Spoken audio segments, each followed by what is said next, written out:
এটা breaking news ৰাজ্যিক বিজেপিৰ মুখ্য কাৰ্যালয়ত যোগদান কাৰ্যসূচী অসম জাতীয় পৰিষদৰ সদ্য পদত্যাগী জিএমচিৰ পাৰিষদ হুকুম চান আলী বক্সিৰ বিজেপিত যোগদান কংগ্ৰেছৰ মুখপাত্ৰ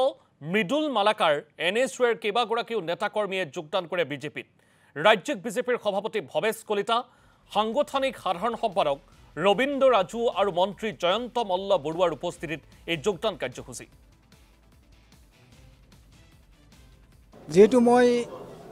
অসম জাতীয় পৰিষদৰ দলৰ কাৰ্যকৰ্তা আছিলোঁ কিন্তু দলৰ যেটো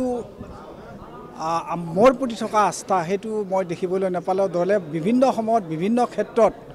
মোক উপেক্ষিত কৰাৰ পিছত মই সিদ্ধান্ত লৈছিলোঁ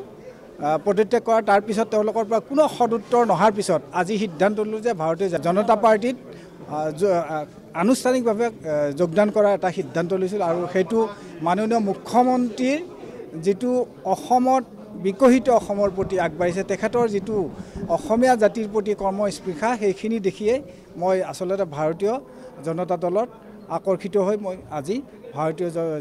জনতা দলত আনুষ্ঠানিকভাৱে যোগদান কাৰ্যসূচীত ভাগ ললোঁ।